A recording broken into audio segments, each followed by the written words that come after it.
Во студиото со вас, Александар Спасовски. Добар ден, ви благодарам што сте со нас. Собранието денеска ја одржува 72-та пленарна седница. На дневен ред се повеќе предлог одлуки, меѓу кои онаа за избор на председател на Државната комисија за спречување на корупцијата.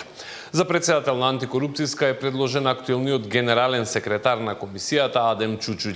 На предложениот дневен ред се и два предлози за формирање на анкетни комисии, оној на мнозинството кој покрај несреќата во Кочани ќе истражува за евентуална политичка одговорност и во несреќите во модуларната болница и двете автобуски несреќи, како и оној на опозицијата која бара истрага само за Кочанската трагедија. Пратениците треба да избираат и повеќе членови на разни државни тела.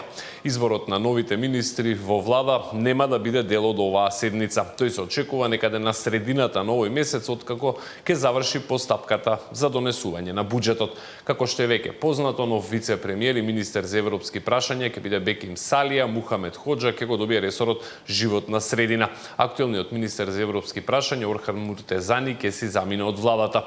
За него се споменува позицијата нов амбасадор во Брисел, но за ова се уште нема конечна одлука. Раководството на СДСМ и членовите на извршниот одбор вчера вечерта поднесоа оставки на предлог на партискиот лидер Венко Филипче. Од СДСМ соопштија дека оставки поднеле заменик председателката, подпредседателите, генералниот секретар, сите организацијски секретари, како и сите членови на извршниот одбор. Оставките се поднесени до Централниот одбор на партијата и до лидерот Филипче. Со овој одговорен и морален чекор, раководството на СДСМ отвори простор за ново поглавје. Следува период на кадровско освежување и зајакнување, вклучување и на нови лица, организацијска поставеност, внатрешна мобилизација за нова сила и нова енергија на СДСМ, се вели во соопштението кое што вчера доцна вечерта го испратија од партијата. На една од наредните седници на Централниот одбор Филипче треба да ги предложи новите членови и органи на партијата, а за функциите, како што велат од СДСМ, ќе се избираат најкомпетентни личности. Ваквиот потек во СДСМ следи по лошите резултати кои партијата ги имаше на последните локални избори. Промени се најавуваат и во ВМРО-ДПМН по партискиот конгрес кој викендов ќе се одржи во Кавадарци.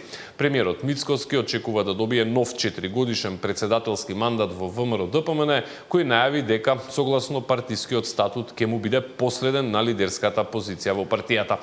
На конгресот се очекува и ВМРО-ДПМН да измени голем дел од партиските тела и раководството. Конгрес во декември најави ДУИ, кој исто како и СДСМ има лош настап на локалните избори. И од мала речица се најавува освежување во партијата без некои поголеми шанси за посериозни промени на лидерството. Премиерот Мицкоски го откажа учеството на Македонско-српскиот бизнис форум кој денеска се одржува во Скопје. Како што информираше владината прес-служба, премиерот го откажал своето присуство и обраќање поради здравствени причини, без да се прецизираат повеќе детали. На 200 компании, најмалку 300 учесници се дел од денешниот Македонско-српски бизнис форум со цел интензивирање на економската соработка. Пред одржување на форумот во владата, вице-премиерот и министер за односи меѓу заедниците Иван Стојлковиќ и заменик председателката на владата на Србија, како и министерка за економија Адријана Месаровиќ потпиша меморандум за разбирање. На државата која треба да го потикнува соработката, за да може таа соработка да го достигне нивото на она што порано сме го кажували 1 милиарда, па оваа година ќе заврши со 1,5 милиарда. И ако не си поставуваме високи цели кои треба да ги постигнеме, а тоа е, например, еве сега да споменам бројка од 2 милиарди долари размера, тогаш тука е нашата улога сосема јасна и чиста, значи треба да го потикнуваме бизнисот помеѓу двете држави и треба да ја потикнуваме понатаму соработката на највисоко ниво. Ono što je važno da istaknem jeste da je sporazum mahom konkretizovao neke aktivnosti koje se odnose na biznis forume, koje se odnose na povezivanje privrednika, koje se odnose na zajedničke nastupe na trećim tržištima imajući u vidu potencijale obe zemlje. Ono što želim da istaknem i što smo radili juče i danas, sve u susret jednom cilju, jednom zajedničkom cilju dve vlade, a to je produbljivanje ekonomske saradnje, produbljivanje svakako bilateralnih odnosa. Министерот за надворешни работи и надворешна трговија Тимчо Муцунски на покана на генералниот секретар на НАТО Марк Руте денеска во Брисел учествува на состанокот на шефовите на дипломатиите на земите членки на Алијансата. Во фокусот на дискусиите се очекува да бидат разменети информации за заедничките напори за продолжување на континуираната поддршка за Украина, како и размена на ставови за одговор на актуелните безбедносни предизвици и закани. На маргините на министерскиот состанок предвидено е министерот Муцунски да оствари и повеќе билатерални средби, меѓу кои со шефот на американската делегација, заменик државниот секретар на САД Кристофер Ландау, како и да учествува на тематски состанок посветен на коридорот. Муцунски вчера во Брисел имаше средба со високата европска представничка за надворешна и безбедносна политика Каја Калас, пред која, како што кажа, ги представил македонските позиции во процесот на интеграција. Министерството за образование и наука ги објави резултатите од конкурсите за доделување на 900 социјални стипендии и 1570 стипендии за ученици во дуални паралелки за оваа учебна година. Од Министерството информираат дека сите апликанти ќе добијат решение преку порталот e-услуги и апелираат да не се поднесуваат жалби пред да се добие и официјалното решение. По приемот на решението, жалбите се поднесуваат до Државната комисија за второстепена постапка во рок од 15 дена. Средношколците кои ќе добијат стипендија не треба да доставуваат печатени договори, бидејќи правата и обврските се наведени во решението. Учениците ќе добиваат по 3500 денари месечно во период од 9 месеци.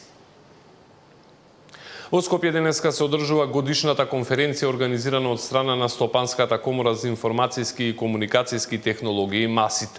Темата на конференцијата, како што соопшти организаторот, носи силна порака, односно потреба од редефинирање на улогата на технологијата во општеството, бизнисот и секојдневието. Конференцијата ја отворија председателот на МАСИТ Јордан Димитровски и министерот за дигитална трансформација Стефан Андоновски. Мислам дека имаме огромен потенцијал, одлични квалитетни кадри кои што излегуваат од универзитетите. Сега е шанса тие да ги искористиме во приватниот сектор, а да и помогнат на државата во дигиталната трансформација. Продолжуваме и понатаму со поддршка на приватниот сектор, тука ни е Европскиот дигитален иновацијски хаб, тука ни е фабриката за вештачка интелигенција, двете насочени кон приватниот сектор и на тој начин ќе се однесуваме и во иднина.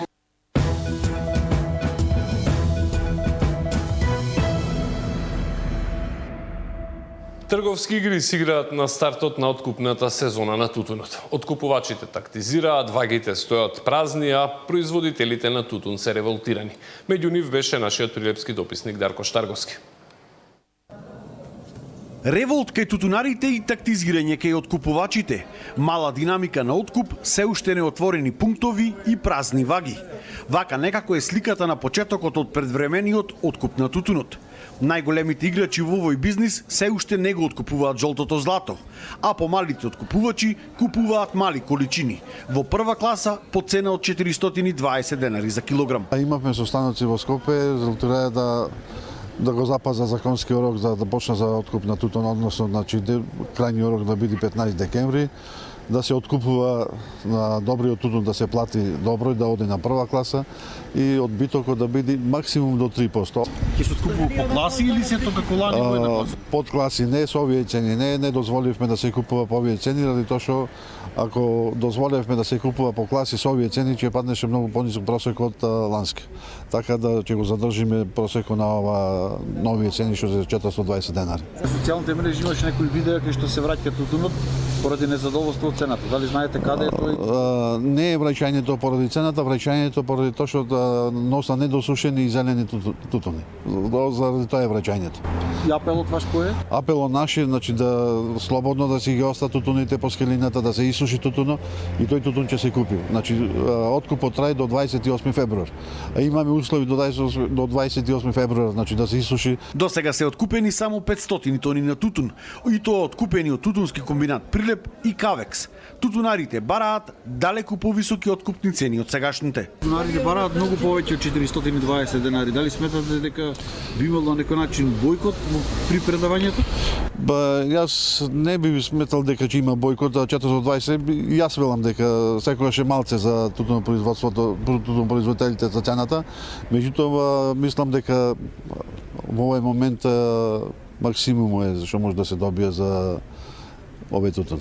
Сите откупувачи законски мора да започнат со откуп до 15 декември. За Сител Дарко Штарговски. Струмица со низа активности го одбележува 3 декември, меѓународниот ден на лицата со попреченост. Една од активностите, што имаат за цел да ја подигнат јавната свест, е хуманитарната модна ревија "Убави сме, свој сме" во организација на Сдруженијето Вера. Нашиот струмички дописник Зоран Ѓоргиев е на оваа тема. Лицата со попреченост се активен дел од заедницата, имаат способност да придонесуваат доколку им се овозможи соодветна поддршка.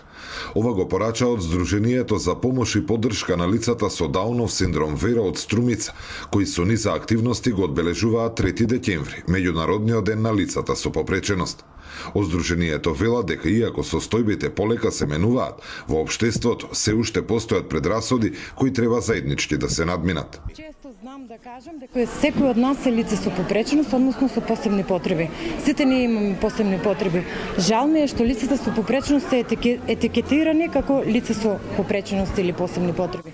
Ние сите имаме посебни потреби и се трудиме како родители и како здружение тој епитет да не постои, односно сите да го имаме истите и еднакви права во ова општество. Една од активностите што имаат за цел да ја подигнат јавната свест е хуманитарната модна ревија "Убави сме, свој сме" во организација на Сдруженијето Вера.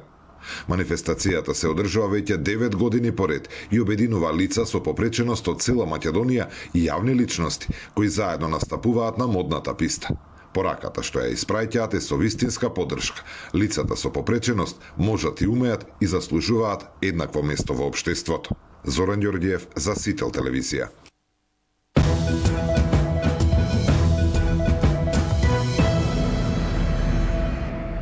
Вести од светот во изборна